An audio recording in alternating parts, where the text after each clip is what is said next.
Hello, my gorgeous friends.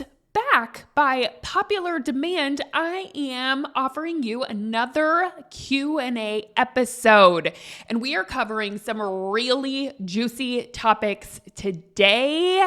We are covering everything from what to do when you are the partner that makes more money and how to handle that emotionally when you start making more money than your spouse. And maybe sometimes there's resentment around that. There's some heaviness that comes up around it. And I'm going to talk you through how to manage that.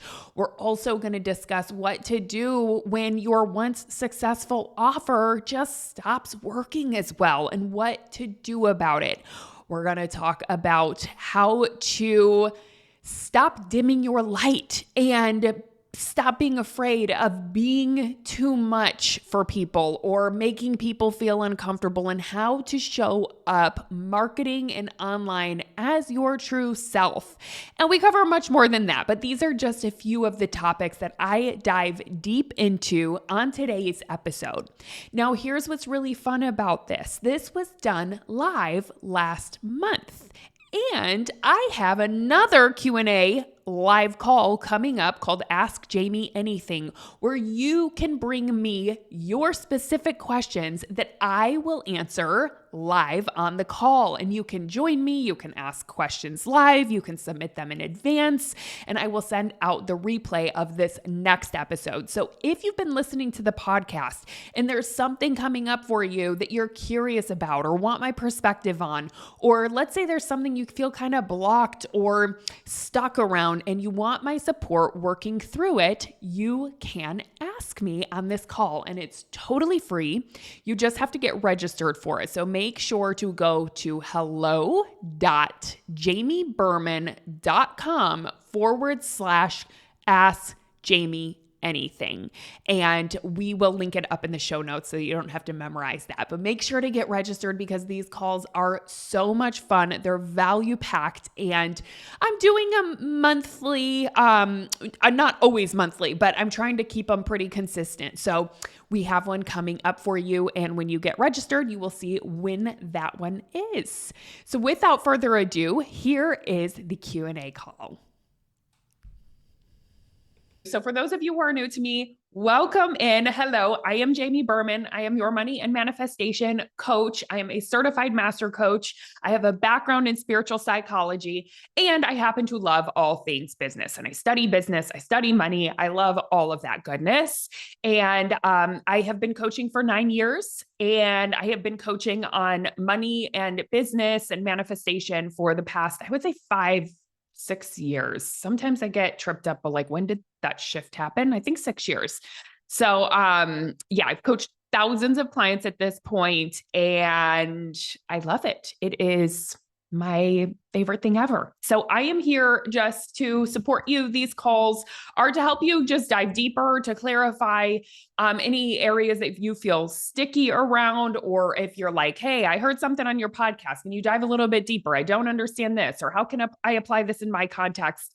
You can ask questions on it. Also, if you're just tripped up, like you feel blocked around money or something like that, type it in. I will help you get through it. So that's what these calls are here for. They're just a super fun community connection call. All right. Okay. So the first question came in from Anonymous. It says, can you help me manage my mindset around making significantly more money than my husband? It's not that I am upset that I make more, but I think more so that I feel if he made more, we would have an easier life. Like, he doesn't make enough, and that makes it harder on the whole family. He has a stable corporate job with great work-life balance and isn't lazy, just underpaid. And he does bring in health benefits, which helps since I'm an entrepreneur. I don't want to feel resentment, but how do I manage this when we are in an expensive part of our lives with kids in college, house that needs some repairs, etc., paying for kids' sports, etc., with his salary, and it feels like it's all on me. P.S. He has tried to look for another job, but at 60 years old, he tells me it just isn't happening. I think he's 50% right and 50% not trying that hard. Any thoughts, helps, or reframe? Okay, 100%. So the reason you are feeling resentment is not because you make more than him, right? That's just a circumstance. That's a fact. That's a situation. In fact, typically in most relationships and most partnerships, one person makes more than the other. It's very rare that both make the same amount of money. Now, with that, not every couple, not every person who's making more money feels the emotion of resentment, right? Why is that? It's because of the way that they think about it. And you're already onto it, Anonymous. You already said, I have a feeling I just need a shift in perspective here, right? You said, I want to manage my mindset around it. So you have so much awareness here. And I just want to acknowledge you for noticing that, because that really is the key.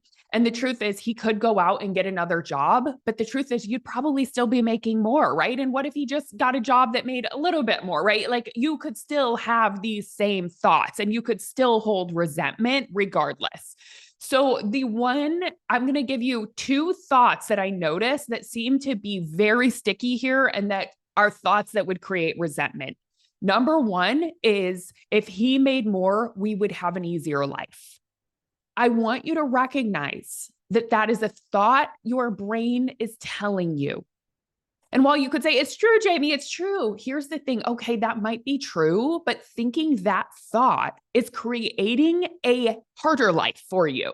It's making you feel resentful. It's making you feel bad about your situation. It's making you probably resent him.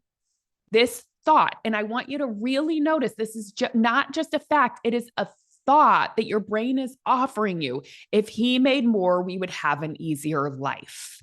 So I am in the same situation right now in this season of my life. I make more money than my husband does, significantly more. And I know if I kept thinking this thought, I would feel a lot of resentment too. And it would be easy for me to think this thought. It would be easy for me to think, if he made more, life would be easier. But what is the point of thinking that when he doesn't make more? Right? That is like fighting reality. That is fighting where you're at. And as the beautiful Byron Katie says, when you fight reality, you lose, but only 100% of the time. So you will constantly feel icky around this. You will constantly feel resentment if you keep holding this thought, if you keep letting your brain think, if he made more, our life would be easier. And the truth is, like, he could lose his job and he could make nothing. And in that case, you'd be like, I wish he had his job back. It was so much easier whenever he had his job. And when the medical stuff was all like, the insurance was covered, right? You'd be missing that. So that's another perspective. Sometimes I like to think, well, if he lost his job, then what would you think? You'd probably be missing where you're at now. You'd probably be so grateful for where you're at now. So notice that there's also a world in which you could be grateful. You could think he could be making nothing. He could, not be covering insurance. He could be in massive debt. So you would be so grateful for the position you're in now if that were the case. So this thought, if he made more, we would have an easier life. That's what's creating resentment. And you can, what I love to call is from Richard Dots, drop the coin. Drop that thought. Let go of it. You don't have to tell that story anymore. Because what you're doing is you're fighting reality. The other thought is he doesn't make enough, and that makes it harder for the whole family. Oh my gosh, that thought right there, it's a not enough thought, right? And it's just creating resentment. It's creating scarcity. So what I would consider is bigger picture. Why are you making this a problem? Do you have scarcity about the future? Do you have fear about the future? Are you feeling like it's all on you? Does it feel heavy? Because that's stuff that you can also clean up. But these thoughts about your husband are just thoughts that are kind of fighting reality. If he made more, life would be easier. It's like, there's a million things that we could think. Yeah, if this happened, life would be easier. If this happened, life would be easier, right? It's like, there's a million things we could think of like that. But when we think it, we feel terrible. So we could just not think that thought. And we could think this is what is. And what are we going to do with it?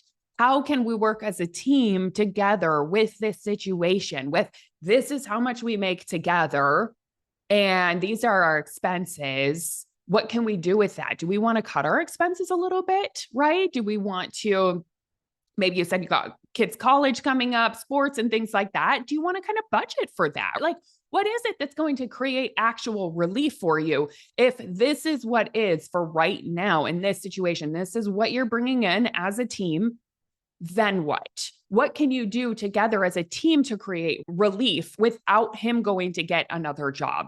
And the truth is, when you clean this up and you actually start creating relief within yourself and you let go of this like need for him to make more, watch what will happen when you let go of attachment to that and you become to peace with this is what y'all are making. Watch that pie grow. He may end up going to get another job when you let go of him needing to, right? Or you may just start making a lot more money, right? It might start growing, but it's this attachment to needing it, and life will be so much easier once. That creates a lot of attachment. It creates a lot of scarcity. So I'm going to recommend a book for you that I think you're going to like. It is by Richard Dotz. It's called Dissolve the Problem. You will read it in 2 days. Book. It's fantastic. So I would recommend reading that book. And this is the problem I would dissolve. And I only say that because I know this has been something that's been ongoing for you. And it's all about how do we let go of these things that we tend to just circulate on and worry about. How do we dissolve the problem there? So I will recommend that book as well. But I really would question, like, if it's worth it to keep thinking these thoughts. If he made more, we would have life easier. And lean into this is what is. This is what we make, period. This is what we make, period. Like, let's not fight reality. This is what we make right now, period, as a couple. So that's my suggestion for you. Okay, Dorothy says, I feel really blocked with money coming through in a specific offer that I have. I used to have 25 people per quarter, but this year I'm halfway through the year and have only had 8 people sign up. I love this offer and I know it's really good, but for some reason it's blocked. What do I need to unblock it so that I have people signing up for that offer again? Okay, so first thing is I wouldn't hold on to the thought it's blocked. That's actually not true. I know it seems like it might be true because you're like, well, I had 25 coming through before and now I have 8. It's not blocked. If you have people coming through, it's not blocked, right? Something is working. People are coming in. And the more that you can see where it is working, that's going to be so helpful because then you can amplify what is working. So look at where those people did come in through and try to amplify that. Try to understand those people. Oh, I wonder why they signed up, and try to understand that context of like, it's working. There are people signing up. Sure, there's not as more as there used to be. But then it's like, well, if I want to get back to what it used to be, it's just about times change, things pivot, things shift. So sometimes what worked last year or what worked the year before, what worked 3 years ago is not going to work now. Sometimes the messaging that worked 3 years ago is not going to work now. And I'm going through that right now myself, actually, because I've had a little dip in, like, it's similar, not the same, but I've had a dip in that what was, working previous years is not working as well. So we are going through that as a team and I'm just exploring it. I'm not telling myself I'm blocked. I'm telling myself it's still working, but how can I refine this? What's new? What's changed? What's evolved? What is it that people are looking for now? And that's why it could be helpful. Like, even though you love this offer, it's about what do your audience want? What does your audience need? What does your audience love right now? So you could do a little bit of market research and try to understand your audience now. See what it is that they are needing or wanting and what might be different. It might be different in the way that you talk about it, right? It might be different in the way that you sell it, or it might be different in the way that you package it even. Maybe there's something that's going to work better for 2025 than it was for 2024. So I think it's really important that we don't beat ourselves up because it's like markets change sometimes, not markets change sometimes, markets change and evolve. And so oftentimes it's just seasons. And that's why, right? Like, oh, there's a season where this worked really well and it doesn't work as well. Like, you think about Blockbuster back in the day, right? It was booming. It was like, we were all going getting our DVDs and our movies every single weekend. And then Blockbuster did not question the time. They didn't say, oh, look, market's shifting. Wow, this Netflix thing, people are like ordering DVDs to their house and they're going to this Redbox thing and people don't really want to go in and look for it. They were more like, We love this offer. It works really well. I love it. It's worked for many years. And guess what? Because they weren't willing to look at the market and say, oh, markets change. There's new technology. There's new wants. There's new desires. There's a new way. It's not that people don't still want to watch movies. It's just the way in which they receive them is shifting. And think about it. If Blockbuster had done market research and said, where is the market now? What do they want? How do they want things delivered?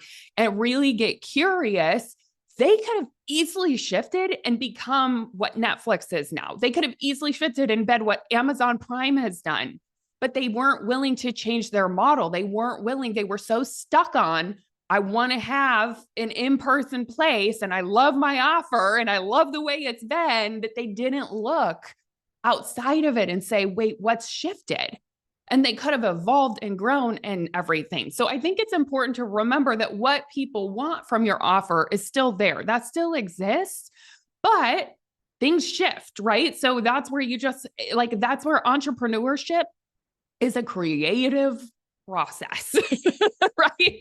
We're always having to evolve with it, or it's just not going to grow. So I would say, number one, I would not tell yourself it's blocked. That's not the thought that I would use, because it's not true. There's still people coming through. There's still a desire for it, but I think you're just in a phase where you want to explore the market a little bit more, explore what your people want, ask questions, get on the phone with potential clients. Like, start doing some market research, send emails, send surveys, see what people are looking for now so that you can keep up to date with what people want, or maybe there's a different way it's going to be delivered.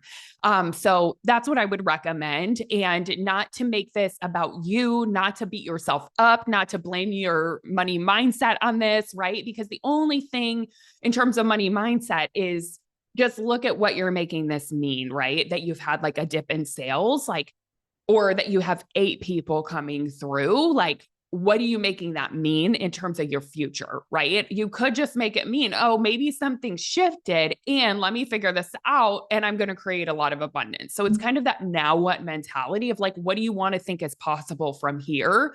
You don't have to make it mean it's all gone. It's like you don't have to make it mean something negative, basically. So that's where you can really manage your mind around this. Okay. I hope that was helpful. Okay. Christy says, I'm noticing that I've been at an income plateau of 100 to 150K for the last 6 years, despite wanting and desiring to grow. If anything, my revenue has dipped slightly in the past 2 years. I show up, I market, I do all the things, but something isn't lining up. I'm not sure what to do differently. Okay, Christy. So I will tackle this in 2 different ways, or answer this in 2 different ways. So number one, just some things to reflect on and look at. Whenever it comes to an energetic set point around money, which that's what I'm calling it, right? Your set point is around 100,000 to 150,000 for 6 years, right? So in some ways, beautiful thing, like, you know how to make money, you know how to make money in business. That is freaking awesome.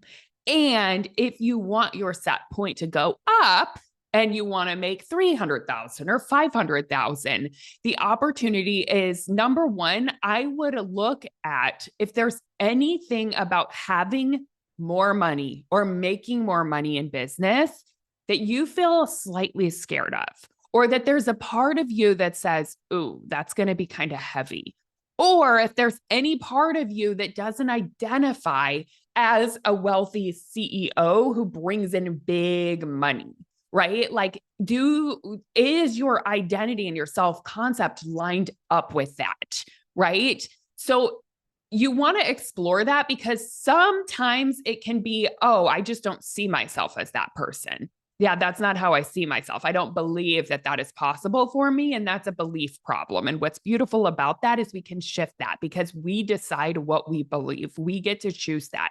So you can choose a new self-concept. I do this work in the money manifestation movement with my clients, where we literally give our self-concept and our identity a promotion. So that might be what this is about, is promoting how you see yourself.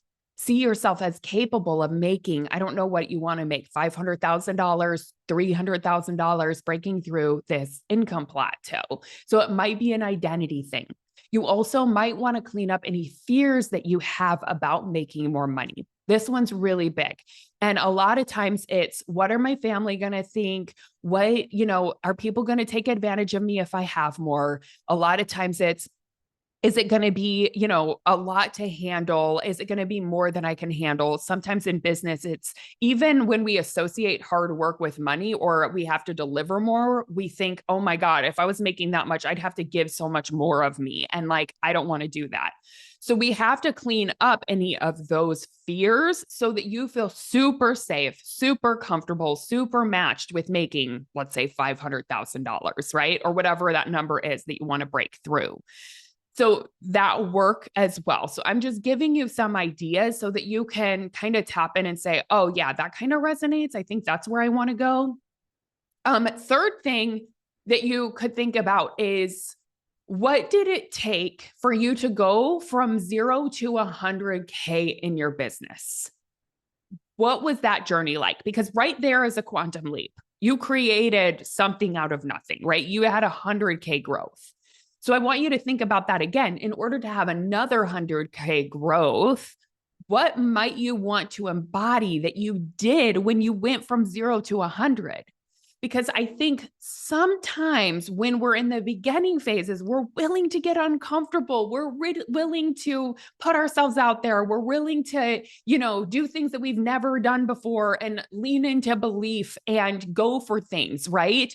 But then we hit a certain number and we kind of are more like in a comfort zone around it. And we don't stretch ourselves like we did in the beginning. And I'm speaking from experience because this is something that a lesson that I'm leaning into of if I want to grow from here, I have to embody some of those qualities. I have to do more scary things. I have to stretch myself if I want to have a quantum leap again. So this is another thing to think about is, in what ways have you just been kind of staying in maybe a comfort zone and not stretched yourself, not leaned into the unknown, not really gone for things that you had on the other side of it was an unknown, but you were taking a leap of faith.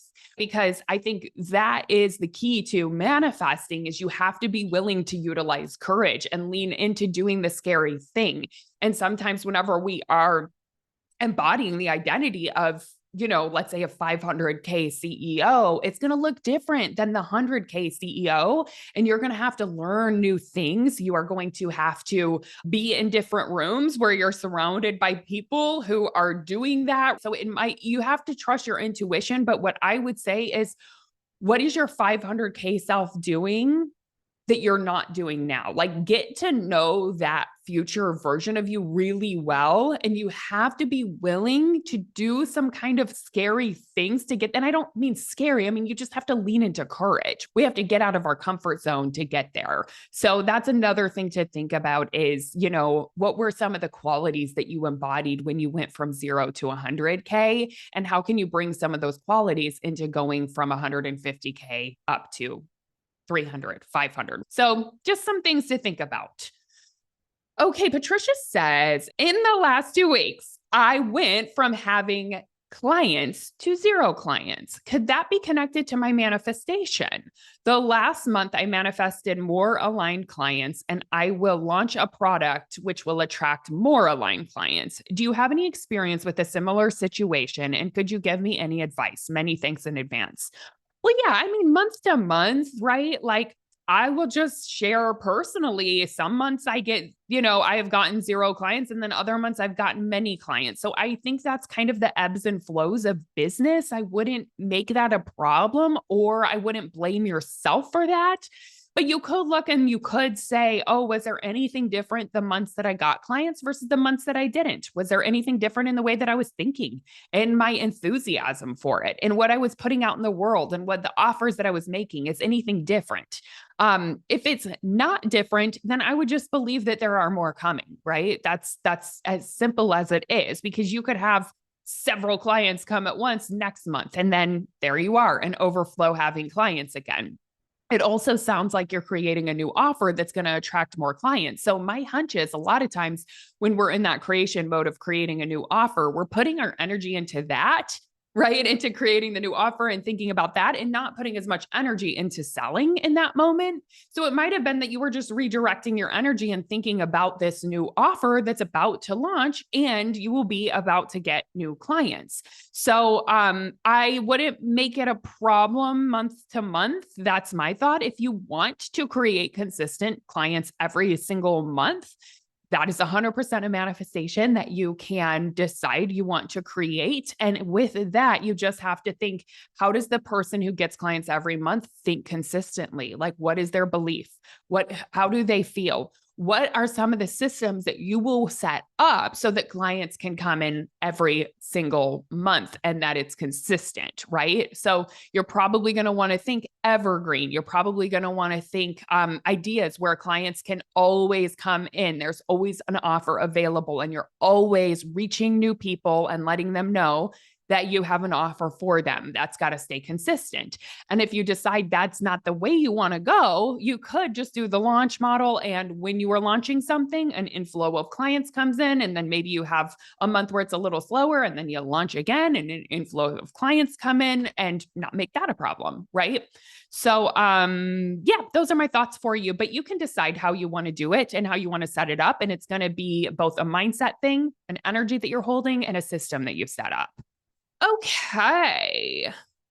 Elena says, my natural energy is to be warm and enthusiastic, but I also find myself chameleoning. I love it. Chameleoning around people I feel this would be too much for. So I kind of dim down, but I feel like this is hurting my business. I'd like to step into just shining bright and being a lot of big enthusiastic energy, even if it's too much for some people or triggering in some way. Thanks. Okay. Great question. And that is the thing, is the first thing that I would look at is, you can intentionally decide on purpose from your conscious brain what you want to think if somebody is triggered around your energy. So that's first. Maybe your unconscious brain would say, oh, I see someone's triggered, or they say something about my enthusiasm. They're mentioning it. My unconscious brain says, oh, tone it down. Let's not make anyone uncomfortable. Let's dim our light, right? That's where your brain goes unintentionally. But if you want to change the pattern, you're going to have to decide on purpose, what do you want to think, feel, and do in the moment you notice someone's triggered, right? Maybe you come in with enthusiasm and someone says, geez, tone it down a little. That's too much. Oh my God. Or like you notice that they're uncomfortable around you, whatever it is, however you notice that. You have to decide on purpose. What is your thought going to be in that moment that you're going to practice? And they can have their own feelings. They can have their own response. This is who I am. And if they don't like it, they can get over it. They don't have to come around me. I'm not going to dim my light for other people. If they're uncomfortable, that's their stuff. They're completely projecting onto me. And I am not going to dim my light because of it. And you have to just have compassion for them that they're triggered and keep shining your light. So what I would recommend doing is start visualizing this ahead of time, because sometimes in the moment it's hard to do, and we can go into unconscious patterns of just automatically dimming, like, oh, someone's triggered, or I'm going to dim ahead of time because they might get triggered. And so we might do that unintentionally because that's what we've practiced for so long. So what I would recommend doing, Elena, is practicing in your mind first. Do a visualization or write it out in a journal if you're not good at visualizing, of who you want to be in those situations, right? Someone who maybe you would thinks that you're too much is in the room.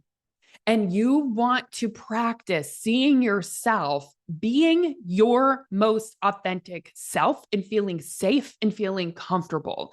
I want you to do visualizations around this first, of pairing them being triggered or them thinking you're too much with you not dimming. So you might have to think, I'm sorry they feel that way. They are definitely projecting. This is not about me. I am not dimming my light over this, right? So that's number one, is start seeing that, start visualizing it, because here's the thing, the brain doesn't know the difference between something that is real and something that is imagined.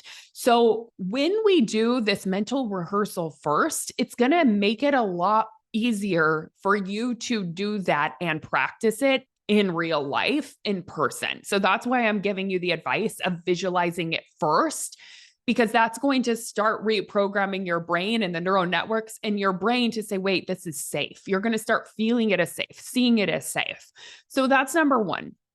Number two, I would create a why. Why do you no longer want to dim, right? Like really know why it's important that you don't dim anymore, and hold that frequency of why you want to be your authentic self. And the other thing I want to say is let it be a little wobbly. This isn't going to go from feeling totally uncomfortable to feeling comfortable overnight. I would say let it be a practice and a process of not dimming yourself and showing up authentically and enthusiastically in front of the people in front of you. So let it be a practice and start small and just do it as like, what if I gave myself a year to get comfortable at this? What if I just like toddlers learning to walk? We're not like, oh my God, you're not running yet when they just took their first step. It's like, no, they get up, they take a step, they fall, they get up, they fall. But eventually after a year, they're walking and running around like a little crazy toddler, right? So think of it the same way for you. Let this be a practice for you. And also another thing that I find really helpful that I just want to mention for everyone, if you are someone who has, a business and you have a presence, a marketing presence, whether that is online or you have a storefront, right? Or anything, think of it like this. If you're, let's say, showing up to social, or you are podcasting, or you're showing up on a call like this, or you are on TikTok, whatever it is, right? I want you to think of it as a storefront. And I want you to think of it as when you go in there and you go to create content, you're creating it for your customers. So even if you had a store, let's say that you had a physical store and you were selling beautiful scented candles that were like gorgeous, like amazing, luxurious scented candles. You are going to know those candles are not for everyone. They're luxurious. They're beautiful. Some people do not value that, but there's some people who are going to absolutely love it. If you have a storefront, you are trying to attract the people who are going to love it. You're not thinking, oh my God, I have to be, everything for everyone. You're just trying to attract the people who would want that. We have to think of our virtual marketing spaces like a storefront. So if you're getting on, let's just use Instagram as an example. I want you to get on there and think you're walking into your store that you are selling beautiful things from. You are selling whatever it is that you sell, and you're not for everyone. You do not need everyone to like your store, to like your space. You're not for everyone. So always think about this is for everyone. Like anytime you are getting into your digital marketing space, you are walking into your storefront and you are attracting the people that want what you are selling, that want what you are offering. And sometimes there's going to be people walking by, which will be, people who see it and maybe they'll comment something dumb. But they're not your people. That's not who you're trying to attract. So important to also remember, you're not trying to attract your family members into your storefront if that's not who you are selling to, right? It doesn't matter what their thoughts are about your store, which is AKA your marketing space. And I actually learned that from one of my coaches, Bev Aaron. She would always say, think of it like your storefront, like you show up to work in this storefront and you are attracting the people who want what you have to offer. And for some reason, thinking of it in that physical way was so helpful for me because I'm like, oh yeah, my parents or whoever, not even, whether it's parents or friends or people from high school, I'm like, yeah, they don't want what's in my store. And like, that's okay. I'm going to only think about the people who would want what's in my store, right? So like be too much in your store because that's the people who want it. So anyways, that's just like a little side note that might be helpful. We have one last written in question from Camille. It says, Jamie, hi, your podcast on letting go of goals really resonated with me. I've been trying to build a coaching business for over 3 years, but it no longer feels aligned. I've been pushing myself to prove my investment in training and coaching was worth it, but it's draining. I don't want to give up on the vision of being a holistic wellness coach or possibly a self-help author, but I need to release the pressure I've been putting on myself.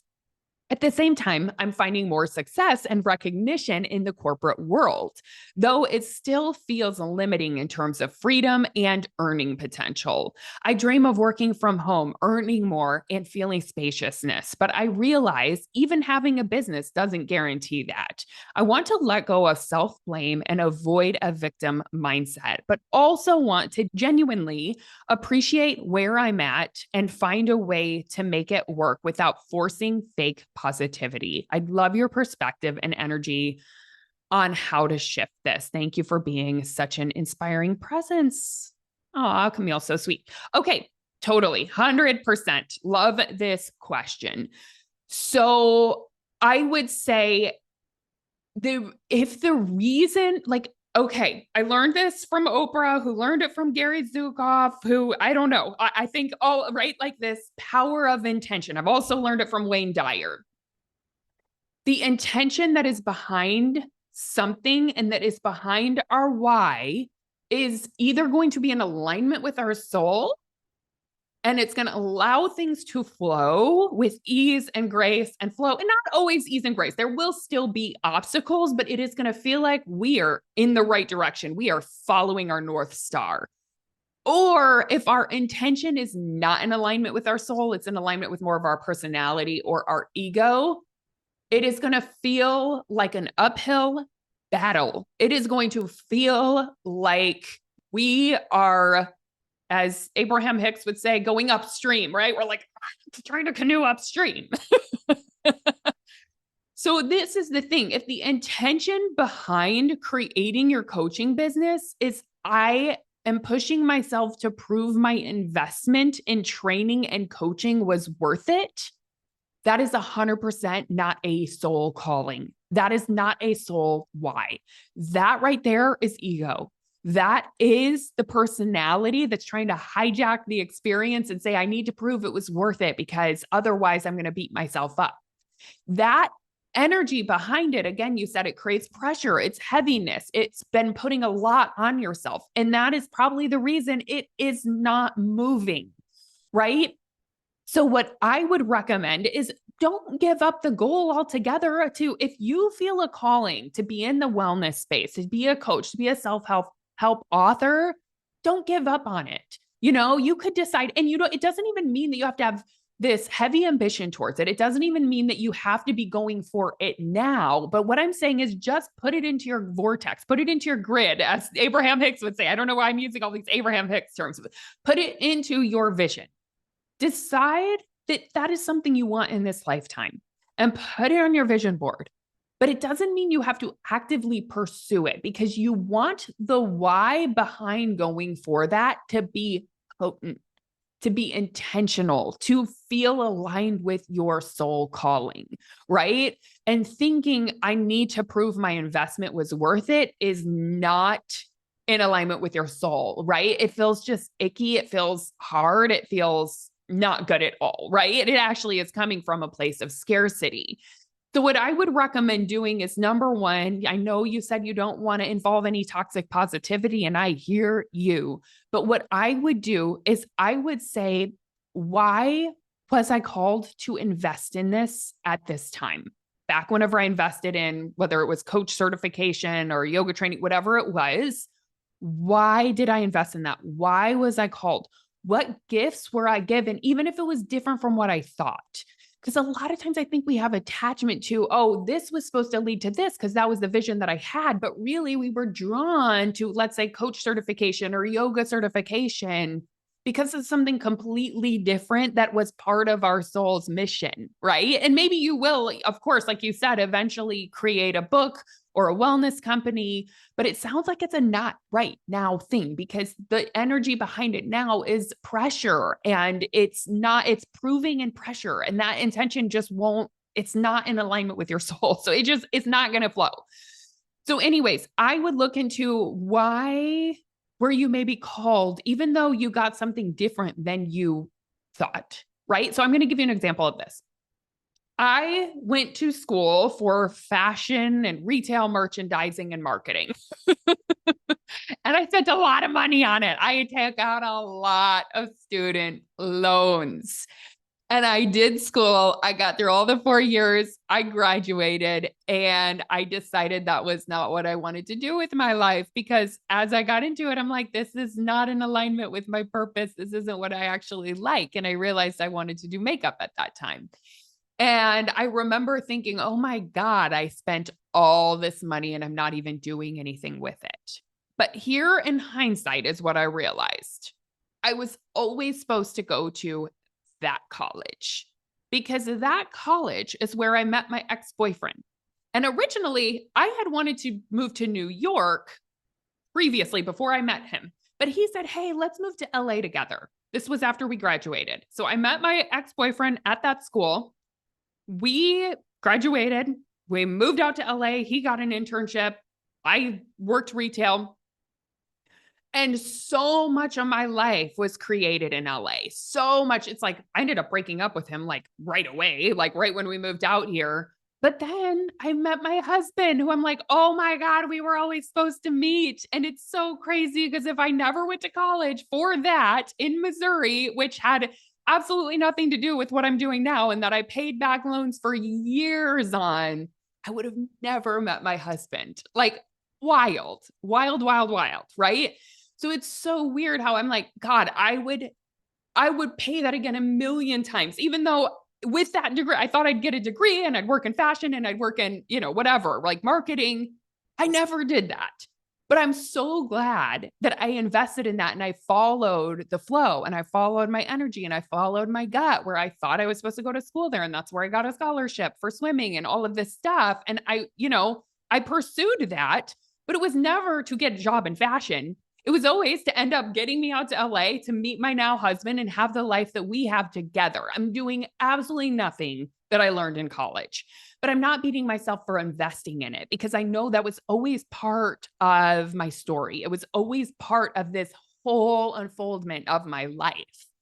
So I say that to say that's how I want you to maybe think about investing in maybe a coach certification or your business. Like, what was that supposed to give you? Where was that supposed to lead you that may end up being even better than what you initially thought it would be?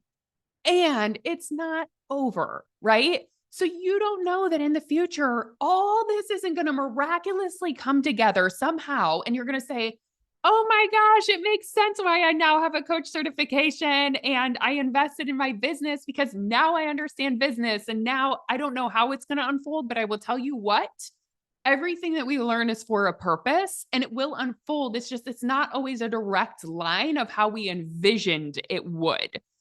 So that's why I'm saying maybe you can forgive yourself for buying into the misbelief that investing in this thing would lead to the growth of your business right away. And you can say, I forgive myself for buying into the misbelief that that's how it should have been, because the truth is, this is actually what is. And it is going to be even better. It's going to be even better. And I just follow the path of least resistance. I follow the flow of my energy and I trust life. The other thing that I think is important to clean up is this part of you that thinks that life would be better as an entrepreneur. Okay. Because life is life and we get to create our life experience no matter what.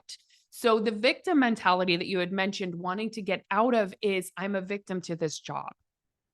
And that is what I want to encourage you to challenge, because the truth is you can create the income that you want. What if you can create the income that you want? What if you can create a super abundant income in corporate? Like I had a client who actually stayed in her corporate job and she ended up manifesting because she stayed there. Something happened and she is going to be given a payout of like a couple $1,000,000 at the end of it, or in a couple years because she stayed in it. And she's like, oh my God, that's like so much more than I probably would have made in my business. And she felt called to stick with that job. And she's getting this massive payout. And so you just don't know. Be careful not to say, I can't make as much money in a corporate job as I can in business, especially if that is where your energy is. Like, I would just challenge that belief. It's like, what if I can make as much money as I want to wherever I am? What if it's not the job that's dictating that? And so that's one thing that I would question. And then also this part of you that wants spaciousness. Spaciousness is something that you create. Our job doesn't create it for us. And we have a lot of entrepreneurs that I assure you would say, oh my God, I want spaciousness as an entrepreneur. It's a lot, right? And that's because spaciousness is something that we create with our mindset, with our energy, and with intention. We carve out spaciousness in our life and we create it. It is not our job, or it's not being an entrepreneur that creates spaciousness. So just remember that. And I think it's so important that we don't put jobs on pedestals. I see a lot of people putting entrepreneurship on a pedestal, like, oh, it's more worthy to make money through a business, or it's more worthy to make money through entrepreneurship. And I would just question that.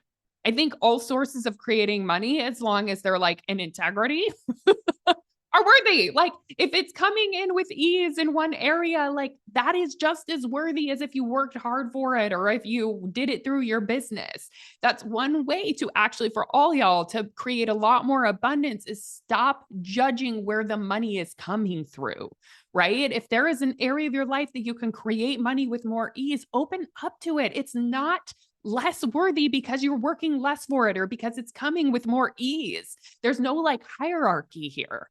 And I think that's huge. So I would just question that it's better from a business, or I'm more worthy if it's my own business. If there's any of that that you need to clean up, because I'm just about y'all creating abundance, using your gifts, following the flow of life, trusting your instincts, coming into alignment with your soul calling. And what also you could do, Camille, is say, like, what is it that I'm here to do on this planet? You'll probably want to sit with that question or ask yourself, like, what is it that I, Camille, feel called to do in this lifetime?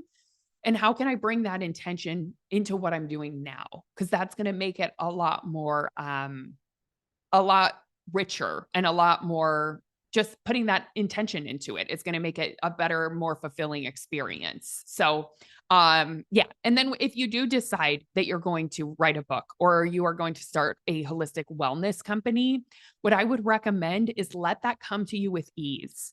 Because watch what happens when you let go of the need for it or telling yourself, I need it to prove something, and you just let go of that and you put what you are here to do out into the world and you put that intention into the world. Watch, it's going to be easy. Someone's going to come up to you and say, hey, you're going to meet someone there. I want to start this wellness company. What do you think of this? We've already got the business plan. We need someone that's good at implementing this. And God, you've been really good at that from based on your corporate job. Like you could integrate into this really well. And all of a sudden, it is going to come with much more ease. So we just don't want to like fight it. That's the thing. We don't want to fight it. That doesn't mean that we're not going to have obstacles with our soul missions, but if something feels like a fight, it's probably time to look at it and maybe let go, let that energy sit for a while, let yourself let go of that, because we never really create through fighting. It doesn't work. That's like a life concept, right? Okay, awesome.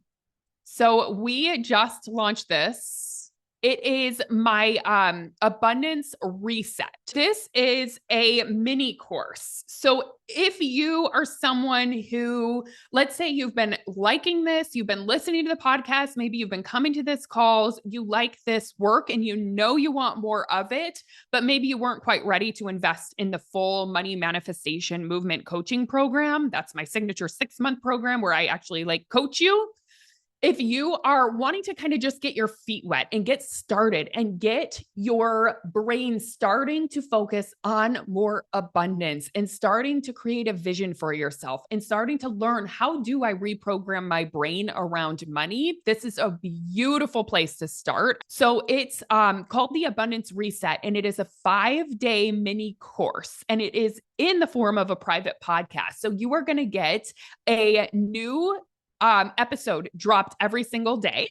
And it's going to be something that is actually like, you're going to learn from it and then you're going to take action from it. So you'll get a 5-day workbook as well. And you'll do one worksheet assignment, one journaling prompt every day. And my intention for this was to create something where you could have a shift from the scarcity into abundance within a 5-day period. So it's a mini course. It's a real quick shift.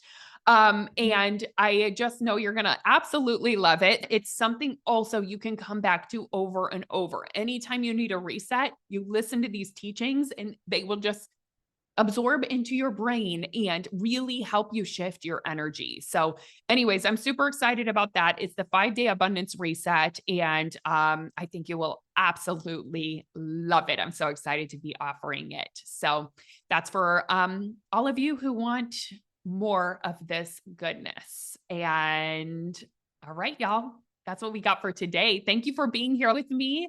Thank you for your beautiful questions. I'm sending you lots of love. Bye, everyone.